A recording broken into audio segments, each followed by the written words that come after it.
بسم اللہ الرحمن الرحیم۔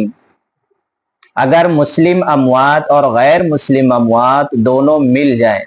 اور دونوں میں کوئی ایسی علامت نہ ہو کہ دونوں کو پہچانا جا سکے کہ یہ مسلم اموات میں سے ہے، یہ غیر مسلم میں سے ہے، یہ مسلم میت ہے اور یہ غیر مسلم میت ہے، تو اب ان کی جنازے کی نماز پڑھی جائے گی یا نہیں پڑھی جائے گی؟ اس سلسلے میں کیا مسئلہ ہے؟ تو اس سلسلے میں تفصیلی جواب یہ ہے کہ اگر اکثر اموات مسلمانوں کی ہے، اکثر میت مسلم کی ہے اور غیر مسلموں کی کم ہے، مثال کے طور پر 10 اموات ہیں، 10 میں سے 7 اموات مسلمانوں کی ہے، یعنی 7 جنازے یا 7 میت مسلمانوں کی ہے اور 3 غیر مسلموں کی ہے، تو اکثر اموات مسلمانوں کی ہے۔ تو اس سلسلے میں طریقہ یہ ہے کہ ساری اموات جتنی ہے سب کو غسل دیا جائے، کفن دیا جائے اور جنازے کی نماز ساری اموات کی پڑھی جائے گی، لیکن ہاں جنازے کی نماز پڑھتے وقت نیت صرف مسلم اموات کی جائے گی، غیر مسلم اموات کی نہیں کی جائے گی۔ تو سب کی جنازے کی نماز پڑھی جائے گی لیکن نیت صرف مسلم اموات کی یعنی مسلم میت کی جائے گی، اور جتنی اموات ہیں ساری اموات کو مسلمانوں کے قبرستان میں تدفین کی جائے گی یعنی دفن کیا جائے گا۔ لیکن اگر غیر مسلم اموات زیادہ ہیں، یعنی 10 میں سے 7 اموات غیر مسلموں کی ہے اور 3 اموات یعنی 3 میت 3 جنازے مسلمانوں کے ہیں،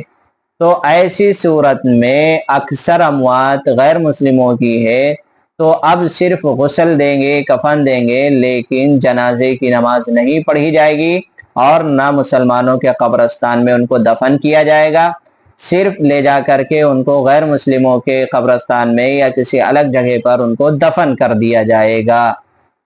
تیسری بات یہ کہ اگر مسلمان اموات اور غیر مسلم اموات یعنی مسلم اموات اور غیر مسلم اموات دونوں برابر ہیں،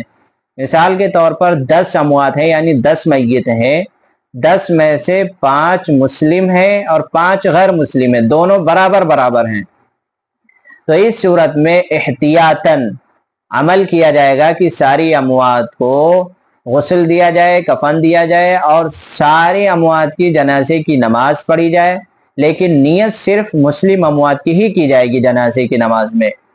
اور سب کو دفن کیا جائے گا مسلمانوں کے قبرستان میں۔ تو یہ 3 صورتیں ہو گئی ہے۔ بہرحال فقہائے کرام نے کہا ہے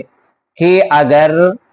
غیر مسلم اموات زیادہ ہو تو اس صورت میں بھی نماز جنازہ سب کی پڑھی جائے، صرف نیت مسلم اموات کی جائے تاکہ جنازے کی نماز مسلم اموات کی ہو جائے، بہتر یہی ہے۔ تو یہ تھا مسئلہ جس کی تشریح کی گئی، جس کے بارے میں بتایا گیا ہے۔ خلاصتاً یہ معلوم ہوا ہے کہ اگر مسلم اموات غیر مسلم اموات مل جائیں تو اگر اکثر ہیں مسلم اموات ان کی جنازے کی نماز پڑھی جائے گی اور تدفین بھی مسلمانوں کے قبرستان میں کی جائے گی، لیکن نماز پڑھتے وقت نیت صرف مسلم اموات کی جائے گی، اور اگر کم ہے تو بھی یہی صورت ہے لیکن ان کی تدفین غیر مسلموں کے قبرستان میں کی جائے گی، مسلمانوں کے قبرستان میں نہیں کی جائے گی۔ لیکن اگر برابر ہیں دونوں اموات، دونوں غیر مسلم اور مسلم کے، تو پھر ایسی صورت میں ان کی جنازے کی نماز پڑھی جائے گی، نیت صرف مسلم اموات کی جائے گی اور ان کی تدفین بھی مسلمانوں کے قبرستان میں کی جائے گی۔ واللہ اعلم بالصواب۔